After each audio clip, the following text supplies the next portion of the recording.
Dana si ponedeljak I volim biti Wizrockateer. Genius, a punk rocker genius, a punk rocker genius, a punk rocker now.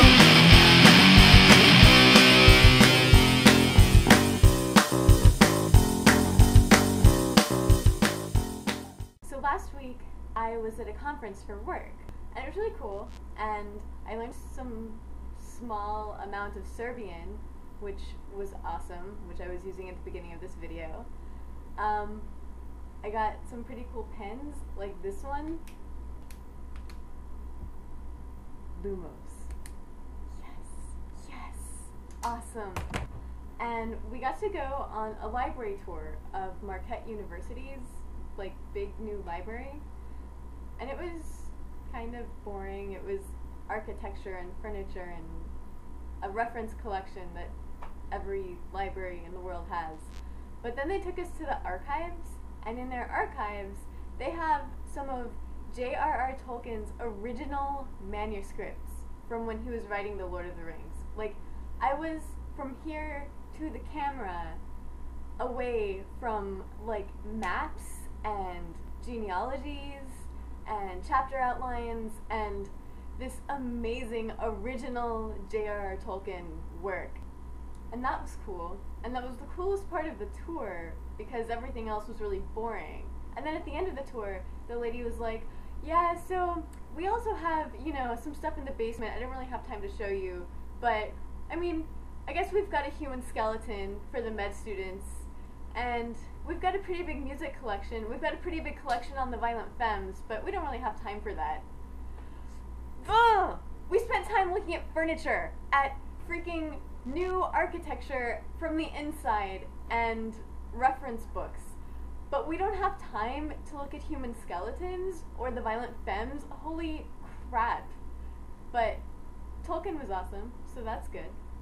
So, at the moment, Wizrockateers is in a state of wild, extreme anarchy because there's kind of a lot of indecision about whether we have to do challenges, whether we're keeping points for challenges, whether we need a fawesome fact.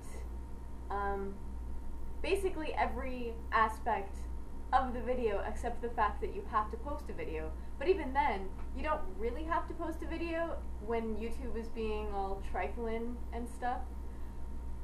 So I'm not entirely sure what all I should do here. I figure I work in the reference section of a library, so if I can't find one fawesome fact from a book every week, I should probably just kill myself right now. So I'm definitely, I mean, Wizrockateers, do your thing, do what you're gonna do, but I feel like I would fail as a librarian and as a human being if I couldn't do that one thing. So I will, but not right now. Right now, I'm gonna do easy challenges. Okay, the lovely and awesome Julia Katz posted a bunch of hardcore anarchy, breaking the law challenges, and one of them, I'm just gonna pick one. One of them was to put an ice cream cone in your back pocket. I'm not sure where that's illegal, but I'm down with it. I'll do that.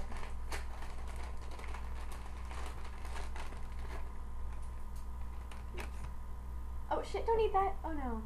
Chocolate's bad for doggies. Ice cream cone.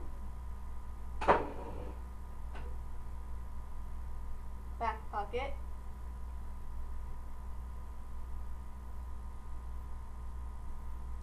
Yes. Yes. Anarchy. This right here, this, yeah. Total anarchy. I don't really want this. So, Jenn Somers asks, out of the places mentioned in the HP series, where would you most like to go for a drink? I would say the Hogshead. The Leaky Cauldron always seemed kind of touristy to me and really busy, and I don't like busy places with lots of people. The Three Broomsticks, okay, the Three Broomsticks reminds me of like that bar on campus and you know at any given time you could go there. Like, they're open at 11, and there's frat boys drinking all the time. And you know, like, if you go late enough, you're probably going to be surrounded by, like, fake-baked, orange-skinned sorority ladies that, I don't know, are making out with any warm piece of flesh. And then, what, oh yeah, Madame Puttyfoots, oh my god, what kind of wacky ass, you know, when your little witchy friend wants you to go there, that probably she's high maintenance, wacky ass, like, psycho. Like, the moment she suggests it is the moment you should be remembering that you have somewhere else to be. So, yeah, totally not my thing.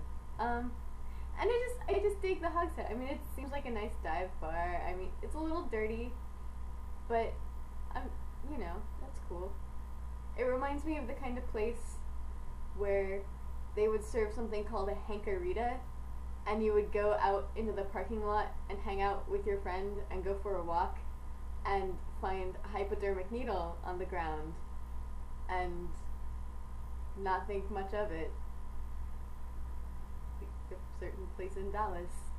I cut up my new Draco and the Malfoy shirt that I got at Rockstock because, as I think some of you have noticed, Wizard rock bands seem to assume that their fans are like cardboard boxes and not like curvy females, or kind of curvy females, sort of. So like, when you get the shirt, instead of looking like an awesome pumped Wizard rock fan, you look like, or I look like, a 12-year-old boy. So I cut this up, and I've seen that you guys have cut up some of your shirts, and I want to see your awesome alterations. It doesn't have to be a Wizard Rock shirt, but I need ideas. So show me what you got. I cut the collar, and I cut the sleeves, and I did some of this business right in here.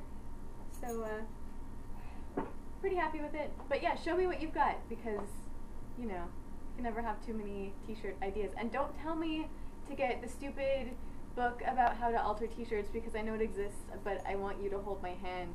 I almost forgot my fawesome fact, which actually does not have anything to do with books, but it has to do with music, which I'm pretty sure is the thing. Anyway, my fawesome fact is that my favorite band, Mindless Indulgence, put out a record a couple weeks ago. It's called If, and it's on sale in their store right now for like $10, and it's really cool. And part of the whole like promotional deal for the record was you could get this big deluxe package, and if you got that, then you would get a copy of this like limited edition, like hand numbered 500 print vinyl thing. And I got mine finally. It took forever because the apartment office was holding them. Anyway, I got my 2. I got number 2 out of 500, and I got number 69 out of 500. So that's kind of nice and stuff. I mean, if you're into that kind of thing. Leah, I'm really looking forward to seeing some of your senior directed. It sounded like a really, really cool idea, and I kind of wish I could have been there to actually see it. Amy, I'll see you on Facebook, and you're really cool. Cami, I'm really sorry you had such a crappy day on Friday. I hope this week is better for you. You're right here. Danny, my fellow Texan, I propose a high five due to our mutual Texanicity. So like 1, 2, 3. Bam. Yes. And Liz, beautiful, I will see you tomorrow.